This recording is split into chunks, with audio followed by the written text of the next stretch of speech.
Jobs remain a problem in America. The unemployment rate is nearly 10%, but it is much higher for teenagers, especially African Americans. Half of black teenagers in many parts of the country don't have a job.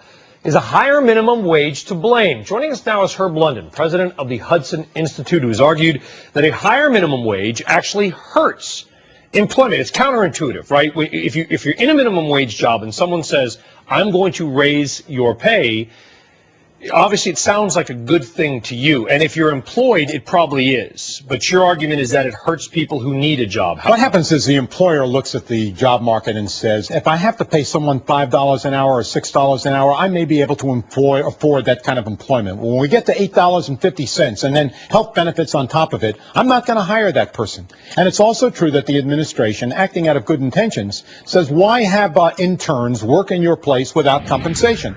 Now, it seems to me the reason why you do that is because you want to build a resume. You want the experience. Internships are a wonderful way for young people to find a place on the employment market. It seems to me that the appropriate thing to do is to consider ways in which we can lower the minimum wage so that you can provide employment for teenagers who are now unemployed. Okay, well, there's two arguments here, the teen thing and the minimum wage. Let's stick with minimum wage first, Herb, and then we're going to move on.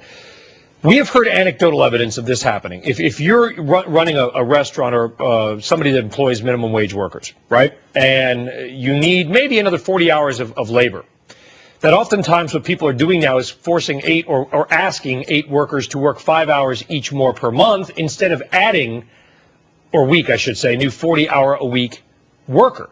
So the people that are employed get more, but somebody remains jobless. Do you believe that's happening? I do believe that's happening. I think that if you were to look at the teenage population, we have a scourge in America. Roughly 20% of teenagers who want employment are not finding jobs. In the case of African American teens, the number is 41%. This is outrageous. Yeah, these some places should be even higher. I mean, you go to Detroit, well, exactly. You've got about half of black teenagers completely unemployed. It's an extraordinary situation. We should be providing people for their first jobs, and the first job may very well be a low-paying job, but it gives them an opportunity to build a resume and, as a consequence, find another kind of job. But why would reducing the minimum wage help that? Well, it helps that because, look, let me give you one specific illustration. Let's suppose you own a luncheonette, and in that luncheonette you hired someone to wash dishes.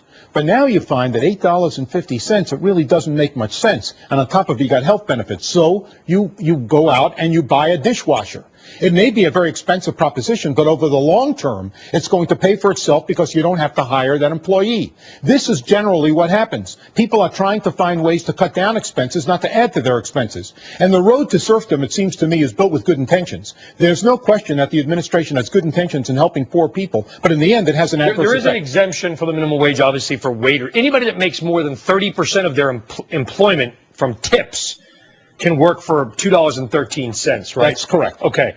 Do we need something similar for teenagers? I think we do. I think we need a teen minimum wage. We need a teen minimum wage that's a lot lower than what prevails in the rest of the society. And that teen minimum wage should be very much related to market conditions. As I've indicated before, the market conditions are pretty much related to what an employer is willing to pay and what the market is willing to pay. For what kind of jobs, though? Because that would open, there seems to me the availability to abuse that system.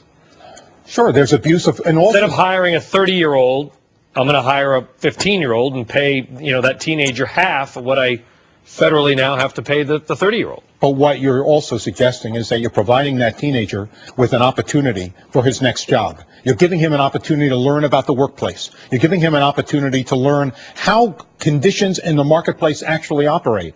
Now, it's true there are abuses that are associated with this, but there are abuses in any system. And the most significant abuse that we see at the moment is this extraordinary unemployment rate that occurs. And there are studies that show if you work as a teenager, you generally will make more money as an adult. That is correct. And that kind of experience is necessary, as I indicated, to build a resume and to look for the next job in your career. Herb London, president of the Hudson Institute. Good debate. Good discussion, Herb. Good to see you. Pleasure to see you. Thank you. All right, up next, Goldman Sachs.